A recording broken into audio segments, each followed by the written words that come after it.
ये सब क्या है युवराज? षड्यंत्र। षड्यंत्र? कैसा षड्यंत्र? किसने किया? और ये सब है कौन? है तो अपने ही मंझले का, न जाने क्यों पराया जैसे लग रहे। बलदेव और उर्मिला शाक्य सीमा पार सकुशल कौशल राज्य की सीमा में प्रवेश कर चुके हैं। आप खुश तो है ना? हाँ हाँ हाँ, परंतु ये सब। आप इनकी चिंता ना करें मंझले काका, ये केवल बेसुध। कुछ ही समय पश्चात ये सब आपकी सेवा में उपस्थित हो जाएंगे। क्या आपको नहीं लगता मंझले काका कि अब हमें सिर्फ एक ही काम करना चाहिए? दूसरे देश के गुप्तचरों को नहीं, पहले हमें हमारे ही देश के राजद्रोहियों को ढूंढना चाहिए। ठीक कहा ना मैंने? हाँ, मैं भाई महाराज से इस विषय में अवश्य चर्चा करूंगा।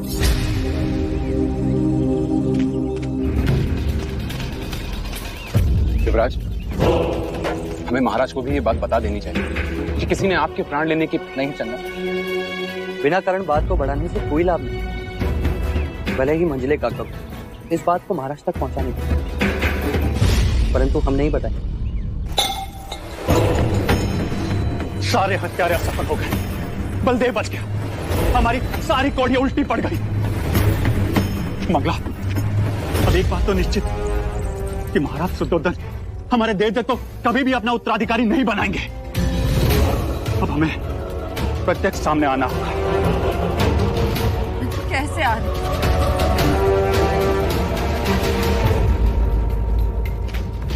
एक रास्ता है, किसी भी प्रकार राजा दंडपानी हमारे हाथ आ जाए। राजा दंडपानी? परंतु उनसे देवदत्त के उत्तराधिकारी बनने का क्या संबंध है आर्य? संबंध है मंगला।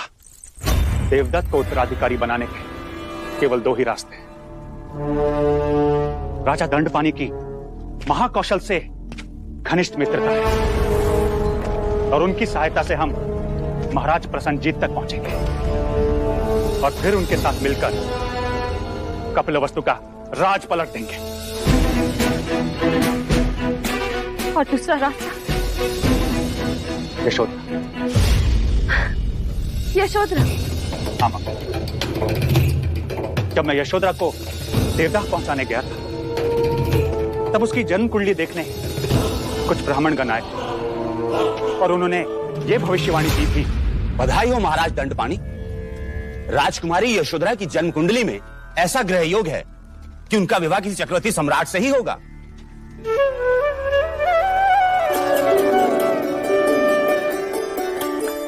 और यदि ऐसा ना हुआ तो? तो राजकुमारी के ग्रह योग उसे महाराज तो अवश्य बना ही देंगे। अर्थात वो जिससे भी विवाह करेंगी वो महाराज तो अवश्य बन जाएगा। अर्थात अब कुछ भी हो जाए, हमें देवदत्त का ब्याह यशोधरा से करवाना ही होगा।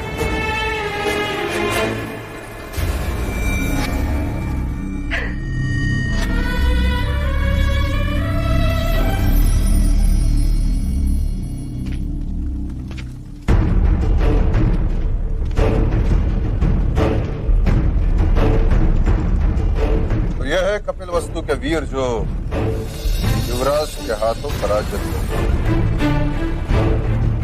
परंतु यह हुआ कैसे अनुज?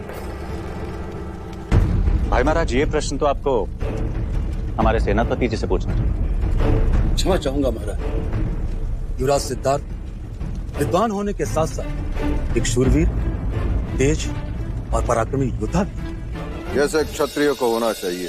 हाँ महाराज, उन्होंने मेरा शस्त्र प्रयोग किए ही इन वीरों को परास्त कर दिया।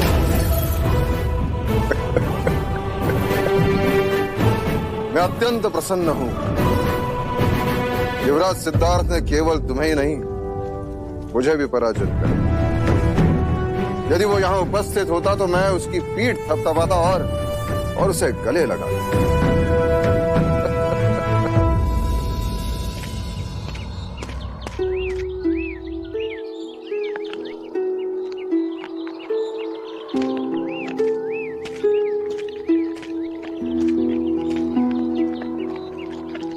कंठक, आज हमारे युवराज बड़े चुपचाप।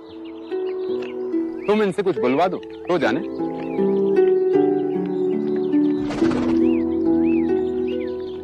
युवराज, आज तो आपको खुश होना चाहिए। इस उदासी का कुछ तो कारण होगा। आप कहें तो मैं कंठक को रखते हाथ दूं। सारे कुमार रंग भवन गए। आप जाना चाहेंगे? रंग भवन? वहां मैं जाकर क्या करूं? अब ना वहां उर्मिला होगी, ना वो संगीत। मेरे हृदय की शून्यता को अब कौन भरेगा?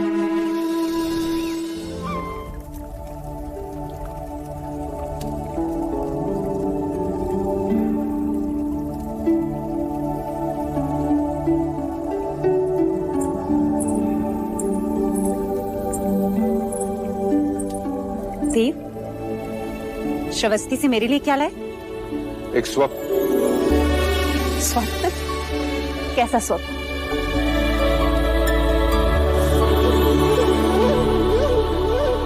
सिद्धार्थ के राज्याभिषेक का स्वप्न। इस मुकुट में ऐसे रत्न जड़वाऊंगा कि कौशल नरेश प्रसंजित का मुकुट भी इसकी आभा के सामने बूझा दिखाई देगा। जान पड़ता है कि आज आप बहुत प्रसन्न हैं। हाँ देवी, आज मैं युवराज से अत्यंत प्रसन्न हूं। मैं आज तुम्हारे पुत्र ने मुझे भी पराजित कर दिया। वो कैसे?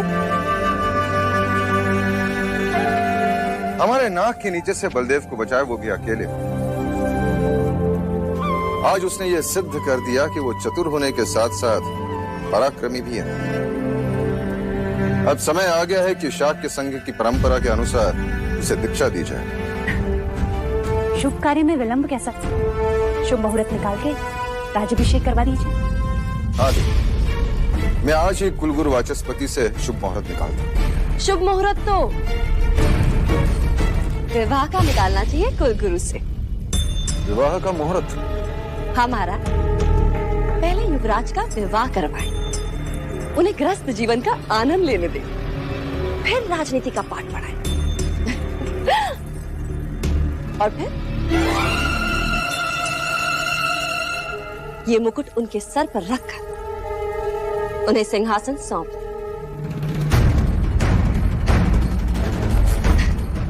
वैसे इस समय इस मुकुट का भार युवराज के लिए बहुत ज्यादा होगा ना? आप तो युवराज को अच्छी तरह से जानते हैं ना। जो भी करते हैं 100% करते हैं। अब राजनीति में रम गए तो समझो राजनीति में ही रम गए। तो संसार कहाँ याद रहे? और वैसे महाराज, एक बात का भय भी है कि कहीं राजनीति युवराज सिद्धार्थ को फिर से विरक्त न बने।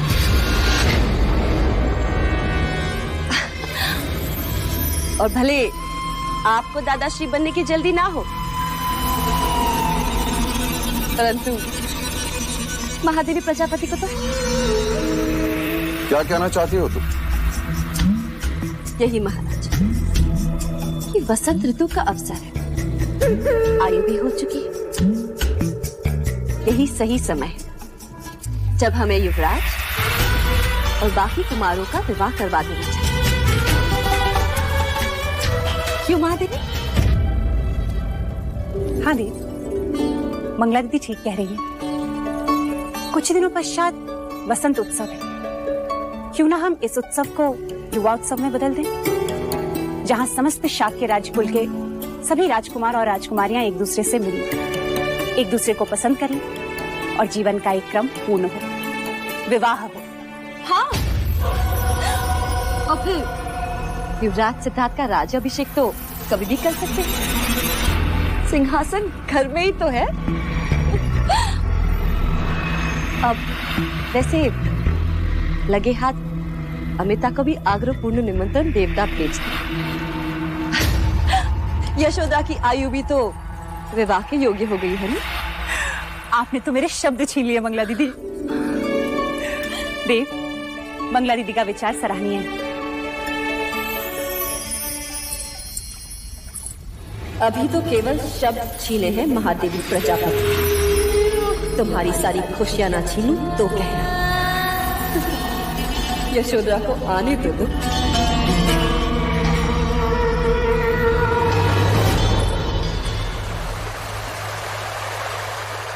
महादेवी, महादेवी, महादेवी, आज राज्यसभा में घोषणा हुई कि वसंत उत्सव में मिलने वाली शाक्य परिषद में युवराज सिद्धार्थ को संघ का सदस्य बनाया जाएगा।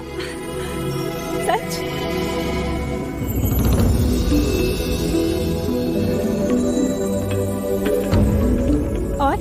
और क्या घोषणा हुई? और ये कि शाक्य राजकुमारों और राजकुमारियों का स्नेह सम्मेलन होगा और राजकुमारियों के लिए स्वयंवर आयोजित होगा।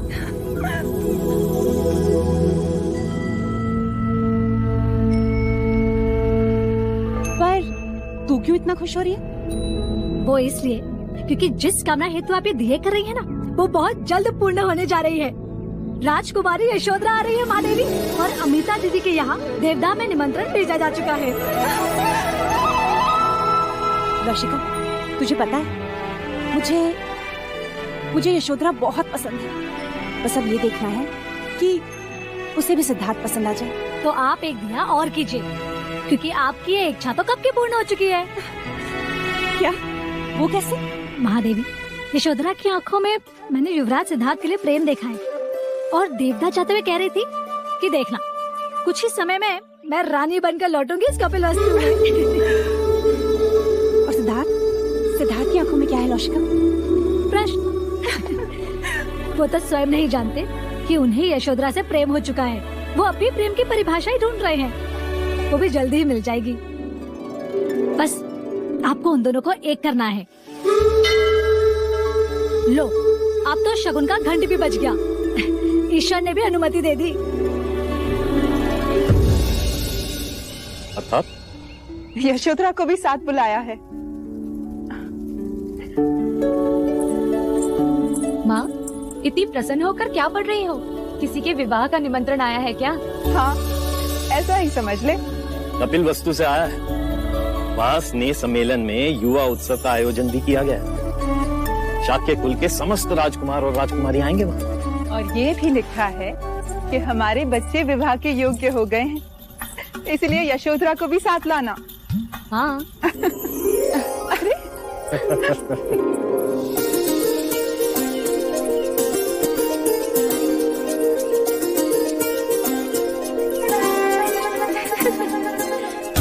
अच्छा, तो तुम अब कपिल वस्तु के राज परिवार की वधू बनोगी? ऐसे कैसे कह सकती है तू? सुना नहीं, हमारे बच्चे अब विवाह योग्य हो गए हैं। हमारे बच्चे अर्थात कपिल वस्तु के किसी एक राजकुमार के साथ हमारी यशोधरा की विवाह की बात छेड़ेंगे बोलो? इसमें हमें कौन सी आपत्ति हो सकती है? वैसे भी वो शाक्य कुलाधीश हैं। देवदत्त से बात चले तो मैं सोच भी सकूं, किंतु सिद्धार्थ के साथ कदापि नहीं। बता दो, युवराज सिद्धार्थ दिखने में कैसे हैं?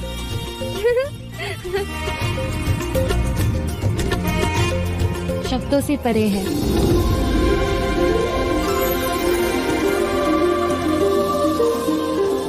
और उनकी आंखें? प्रेम और करुणा से भरी है उनकी आंखें।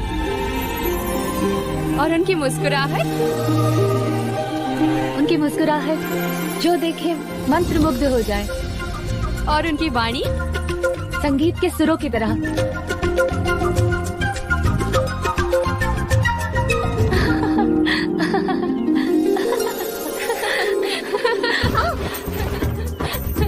आज तक सुना था, आज देख भी लिया। प्रेम में लोग कैसे गिरते हैं। तुझे अभी बता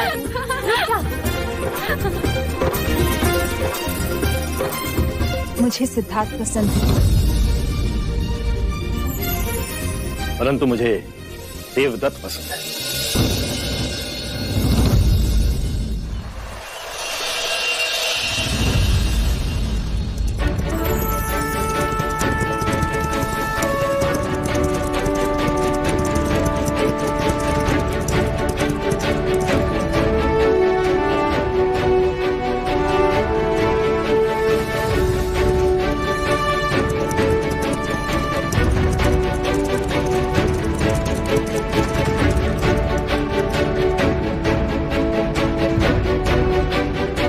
देखो देवदत्त, पराक्रमी क्षत्रिय दिखाई दे रहा है। और आप सिद्धार्थ को देखिए, मानो देवांश।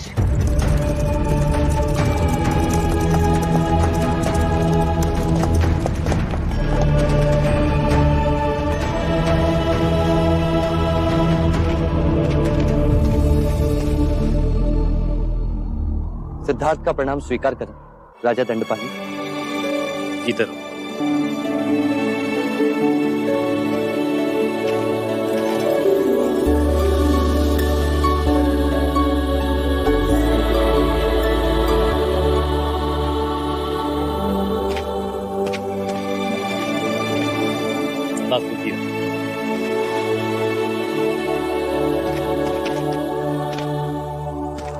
स्वागत है आपका कपिलवस्तु में।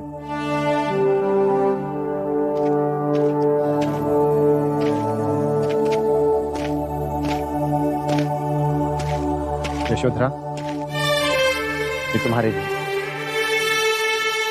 तुम मेरे लिए कुछ नहीं लाए सिद्धार्थ? मैं जानता था तुम मांग कर लेने वालों में से हो।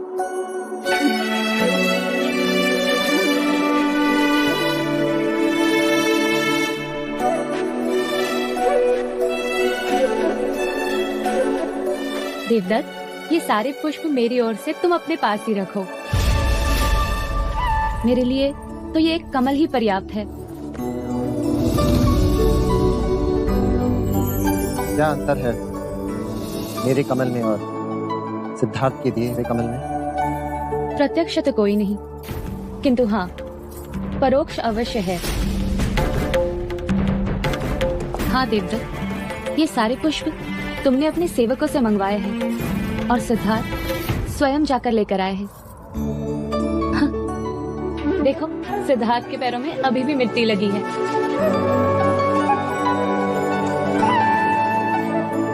कोई है? युवराज के पैर धुलाने का प्रबंध किया जाए। चलो सिद्धार्थ।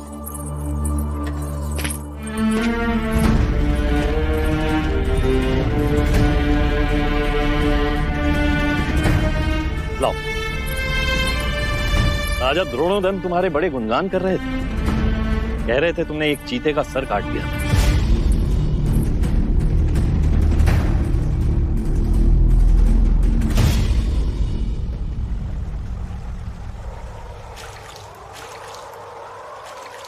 सुना है तुमने रंगभवन में किसी गणिका और कौशलराज के राजदूत का विवाह करवाया है?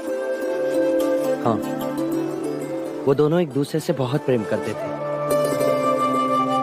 अर्थात अब तुम प्रेम को समझने लगे हो।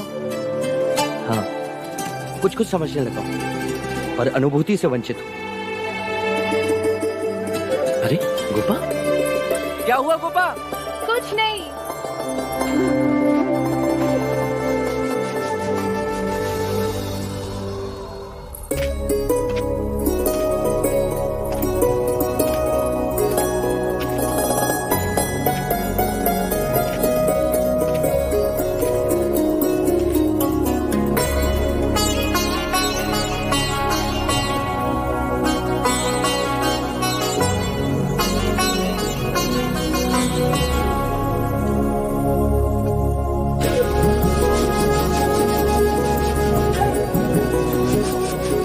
इतने सारे दीपक तुम्हारे आने की खुशी में।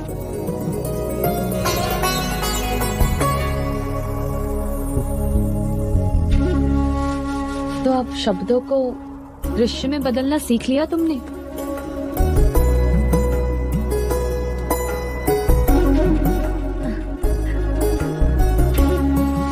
एक प्रश्न करना है तुमसे। करो ना। तुम कह रहे थे कि तुम जान गए हो। क्या?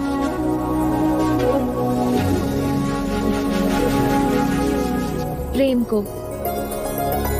तो अब बताओ, प्रेम क्या है? सच कहा था तुमने। जल से पतला है प्रेम, प्रकाश से तेज है प्रेम, जो आंखों से होता है, जो हृदय से छलकता है, जो बातों में महकता है, वो प्रेम।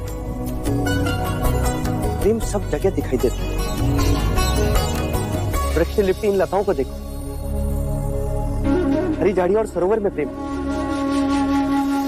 हंसनी के पीछे हंस का चलना प्रेम है। वर्षा ऋतु में मेंढकों का टर टर करना भी प्रेम है। अब ये मेंढकों का टर टर बंद करो और कहो, ये प्रेम यदि मनुष्य में हो तो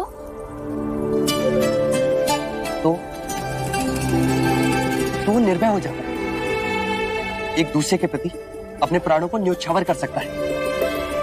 तो क्या तुम मेरे लिए अपने प्राण दे सकते हो? हाँ, क्यों नहीं? तुम मेरी मित्र जो। मित्र?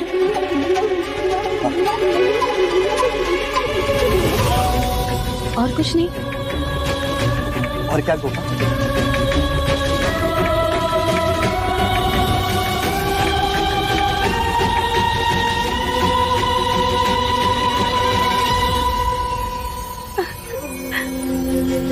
गोपा,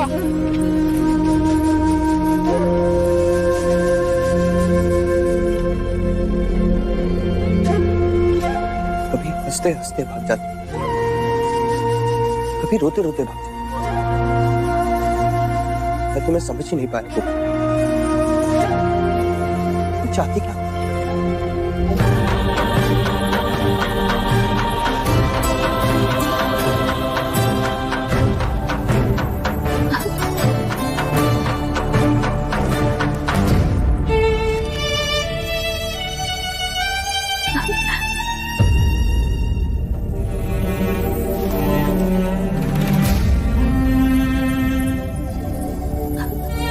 यशोधरा, क्या हुआ? आप रुक क्यों रही हैं? क्या युवराज सिद्धार्थ ने कुछ कहा?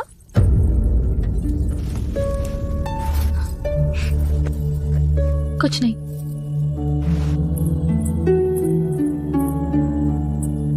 मैं आपको बचपन से जानती हूँ, बताइए क्या बात है? कुछ कहते ही नहीं। जो शब्द मैं सुनना चाहती हूँ वो शब्द उनके मुख से निकलते ही नहीं।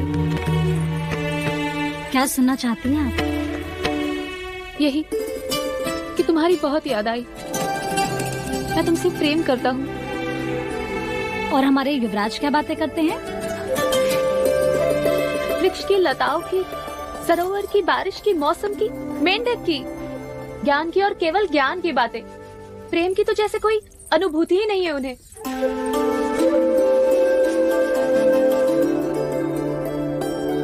आप आइए मेरे साथ, मैं आपको कुछ दिखाना चाहती हूँ। क्या? आप आइए तो सही, आइए। पर तुम मुझे कहाँ ले जाना चाहती हो? आप आइए, आइए।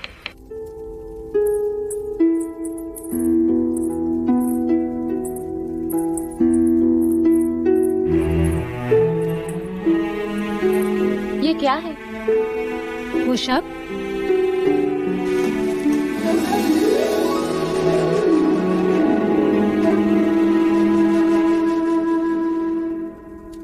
ये तो मेरी प्रतिमा है।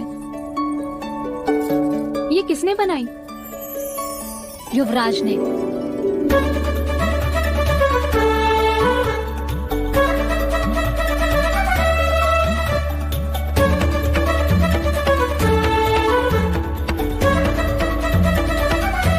कुछ लोग ऐसे भी होते हैं जो अपनी अनुभूति को शब्दों में नहीं कह पाते, परंतु उसका ये अर्थ नहीं कि वो प्रेम नहीं करते।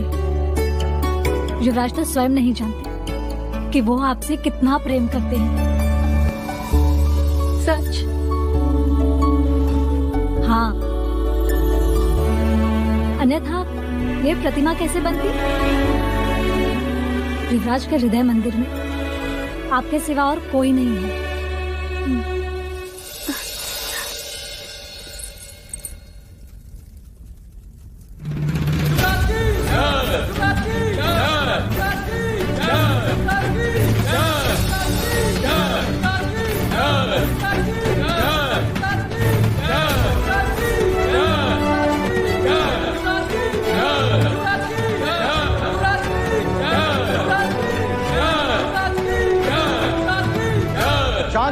शांत हो जाइए।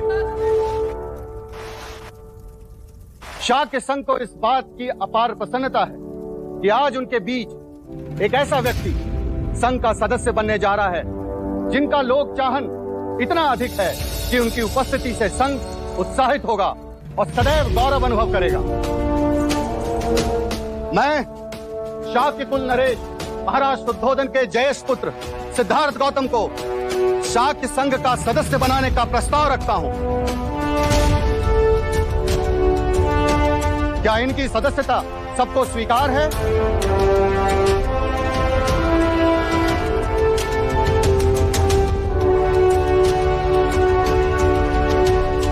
तो क्या यह प्रस्ताव सर्वसम्मति से पारित होता है?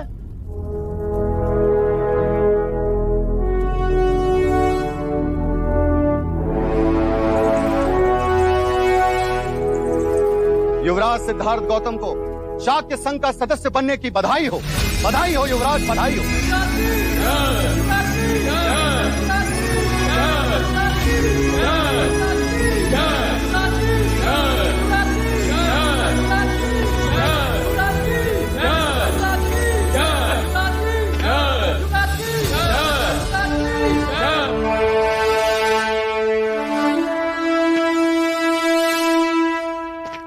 युवराज सिद्धार्थ गौतम, आज तुम्हें इस बात का गर्व होगा कि शाक्य संघ ने तुम्हें सम्मानित किया। मैं शाक्य संघ का आभारी हूं।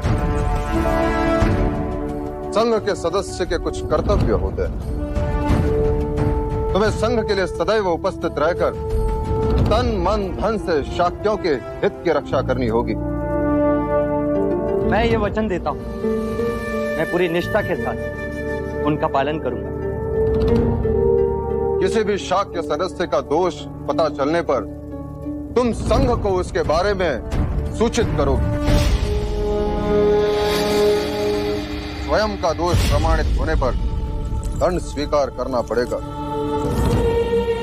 व्यभिचार करने पर, हत्या अथवा चोरी करने पर तुम संघ के सदस्य नहीं रहोगे। मैं अपने वचन पर खरा उतरूंगा।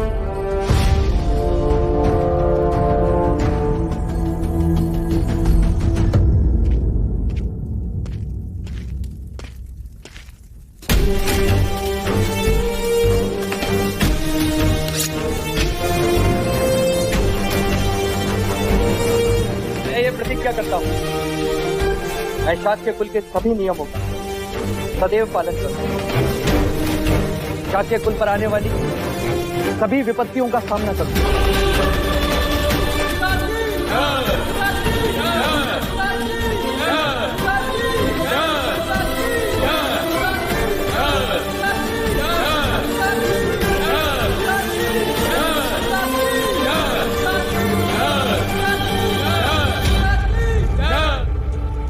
आज तुम इस संघ के सदस्य बने हो,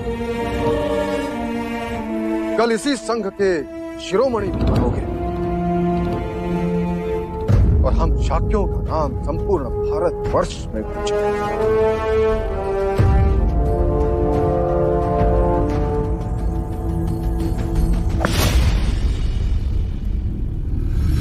मुझे अश्वमेघ यज्ञ करना है।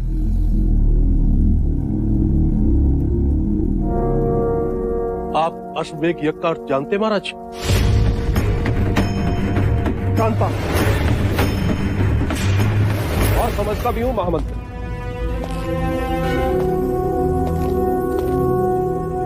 हम यज्ञ करके एक अश्व को छोड़ देंगे जिसके साथ कौशल की सेना होगी। वो अश्व जिस देश में विचरण करेगा उस पर हमारा आधिपत्य होगा। जो देश उसे रोकेगा उससे मंत्रणा होगी। यदि वो हमारा आधिपत्य माने तो ठीक, अन्यथा युद्ध होगा। किंतु महाराज, कौशल की सीमा के एक ओर मगध तो दूसरी ओर लिच्छवियों का संघ राज वैशाली, दोनों ही बड़े राज्य हैं। उनसे शत्रुता करना हमारे लिए हितकारी नहीं होगा महाराज। हम उनसे शत्रुता नहीं करेंगे। और हमारा अश्व उस दिशा में गया तो? अश्वमेघ यज्ञ के पश्चात अश्व वहीं जाएगा जहां हम चाहेंगे। मैं तो समझा नहीं महाराज।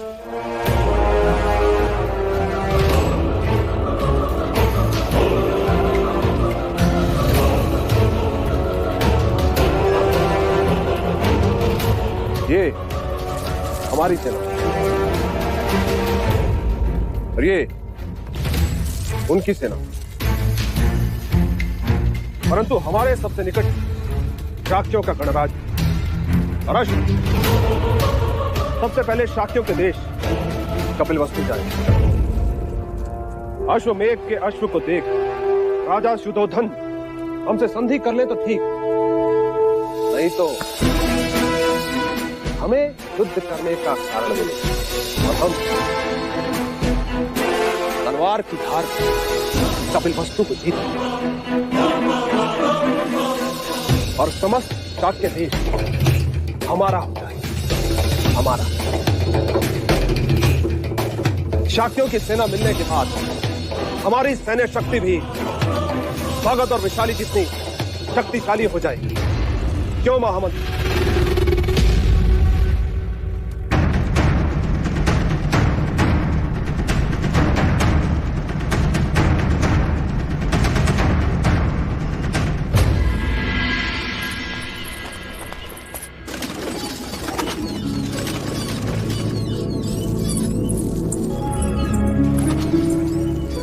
अच्छा हुआ आप यहाँ मिल गई। क्यों ढूंढ रही हो? एक शुभ समाचार जो देना है। मैंने महाराज और महादेवी को आपके और युवराज सिद्धार्थ के विवाह की बात करते सुना है।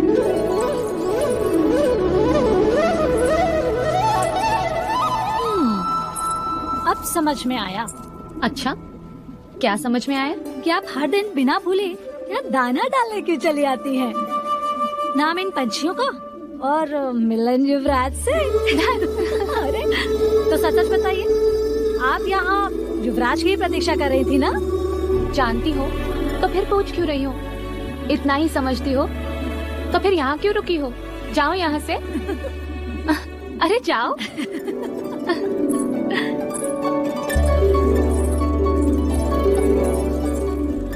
हमारे बच्चे सिद्धार्थ, देवदत्त और यशोधरा कब बड़े हो गए पता ही नहीं चला। अब हमें उनके विवाह के बारे में सोचना चाहिए। अमिता दीदी, यशोधरा के विवाह के बारे में कुछ सोचा है? अभी तक तो नहीं, पर हाँ, कोई योग्य वर मिले तो। यशोधरा के लिए वर खोजने की क्या आवश्यकता? वर तो यही है कपिलवस्तु में हमारा देवदत्त।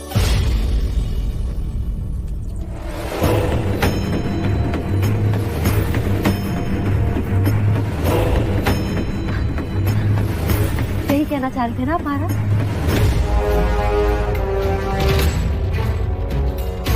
मैंने तो पहले से इनसे कह दिया कि जब अमिता दीदी आएंगी मैं उनसे ये बात जरूर छेड़ूंगी। हमने भी ऐसा ही कुछ सोचा कि आप हमसे देवदत्त के बारे में ही बात करेंगे। सच कहा। वैसे भी बड़े भाई का विवाह होगा तब जाकर ही छोटे भाई का विवाह होगा, है ना? और महाराज के लिए तो सिद्धार्थ और देवदत्त, इनकी दो आंखें। और सच कहूं, महाराज देवदत्त के बारे में पहले सोचते।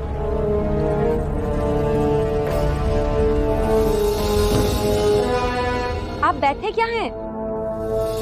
उठिए, महाराज और महादेवी से आशीर्वाद ले लेते। हाँ हाँ क्यों?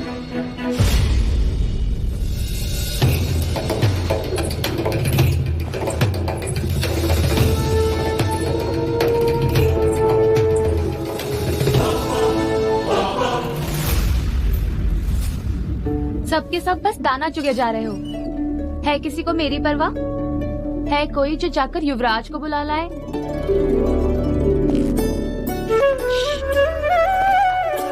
आ गए। पता है तुम्हें, इस समय हमारे परिवार वाले हमारे विवाह की बातें कर रहे हैं।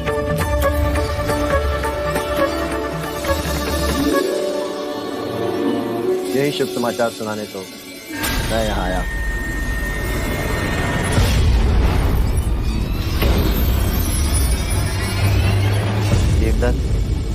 और यशोधरा का विवाह।